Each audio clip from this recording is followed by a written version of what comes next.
What happens when a failed journalist merges with a deadly alien symbiote? Chaos, power, and a whole lot of dark humor.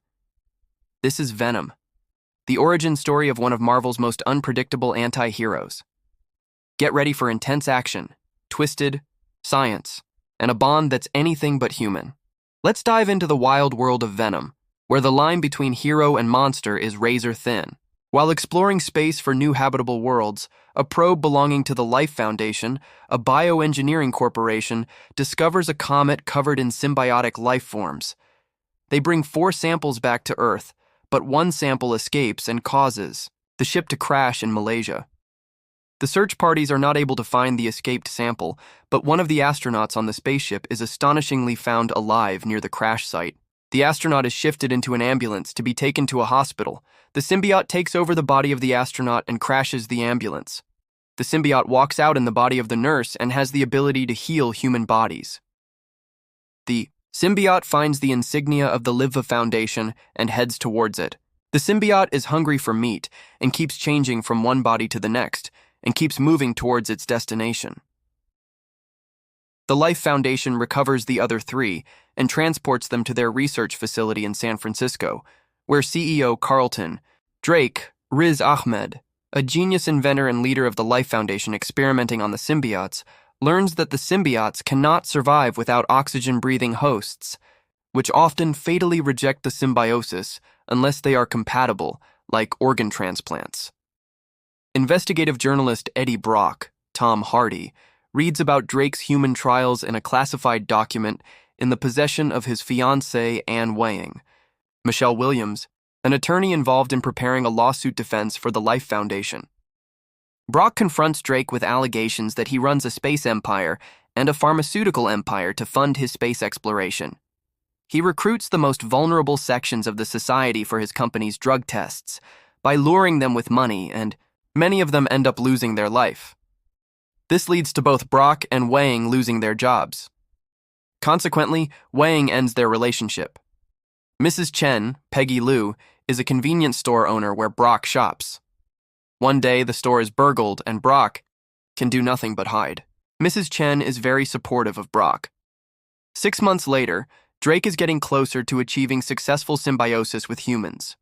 Skirth, Drake's scientist, had just completed animal trials on rabbits, and Drake wanted her to start human trials, while she felt it was way too soon. Skirth knew that for the symbiosis to take place, a perfect match between the host and the symbiote is necessary. If the match is not perfect, the host dies, which means many humans would be killed before a perfect human match for the symbiotes is found. Drake speculates that if humans achieve symbiosis with the alien life form, then they may also be able to endure in space, like the symbiotes do. Drake wants the human test subjects on the next test flight to check their survival probability, in space with the symbiote inside them. Brock is approached by Dora Skirth, Jenny Slate, one of Drake's scientists who disagrees with Drake's methods of picking random humans and subjecting them to death during experimentation, and wants to help Brock expose him. Skirth says that she will not go to the cops directly, as she is afraid for her family and her life. Skirth tells Brock that Drake's probe into space brought back alien life form back to the planet. Skirth helps Brock break into the research facility to search for evidence, and he learns that an acquaintance of his, a homeless woman named Maria, has become one of Drake's test subjects. Brock attempts to rescue Maria, Melora Walters, but she attacks him and the symbiote possessing her transfers from her body to his, leaving her dead. Brock escapes by displaying super strength, speed, and agility, but he soon begins displaying strange symptoms, excessive hunger, eating out of the dumpster and drinking out of the toilet, and reaches out to Wang for help when he starts hearing voices inside his head. Her new boyfriend, Dr. Dan Lewis, Reed Scott, examines Brock and discovers the symbiote. Meanwhile, Drake executes Skirth for her betrayal. Drake makes Skirth also reveal the name of the person she brought into the facility by exposing her to the remaining captive symbiote, which ultimately dies. This leaves the symbiote inside Brock as the only known surviving specimen. Drake sends mercenaries to retrieve the symbiote from Brock, but it manifests around Brock's body as a monstrous creature that fights off the attackers. The symbiote also actively protects Brock from the attackers and shelters him from bullets and other life-threatening situations. Taking shelter outside the city, the symbiote communicates with Brock and introduces itself as Venom. It explains that the comet is an invasion force searching for new worlds where the symbiotes can possess and devour the inhabitants. Venom offers to spare Brock if he helps the symbiotes achieve their goal, and Brock soon comes to enjoy the superhuman attributes that the symbiote gives him. Brock breaks into his old workplace to turn in evidence of Drake's crimes, but he is surrounded by SWAT officers on the way out and transforms once again to escape. Wang witnesses this transformation and takes Brock back to Lewis's office, where they reveal to Brock that the symbiote is slowly rotting his internal organs. Brock also admits that the symbiote has two weaknesses: high-pitched noises and fire. Although the symbiote claims the organ damage is a fixable part of their symbiosis, Wang uses an MRI machine to weaken the symbiote long enough for Brock to separate from it.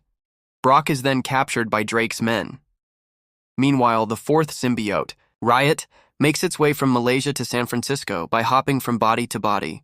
It bonds with Drake, who agrees to take Riot in a Life Foundation space probe to collect the rest of the symbiotes and bring them to Earth. Wang reluctantly bonds with Venom so they can free Brock. When Brock and Venom are bonded again, the latter states that he has been convinced to help protect the Earth from his kind through his interactions with Brock, and the pair attempt to stop Riot and Drake with Wang's help. Venom damages the probe as it takes off, causing it to explode and kill both Riot and Drake. Wang believes Brock is no longer bonded to Venom after this, and that the symbiote also died in the explosion. However, the pair remain secretly bonded and set out to protect the city by killing criminals. Brock also returns to journalism, and in a mid-credits scene, he is invited to interview incarcerated serial killer Cletus Cassidy, who promises carnage if and when he escapes. So in the end, Eddie Brock didn't just survive the symbiote, he embraced it. Together, he and Venom became something more, not quite a hero, but definitely not a villain. That was Venom, a story of chaos, connection, and one seriously hungry alien. If you liked this recap, drop a like, smash that subscribe button, and let me know in the comments. Would you host a symbiote? Until next time, we are Venom.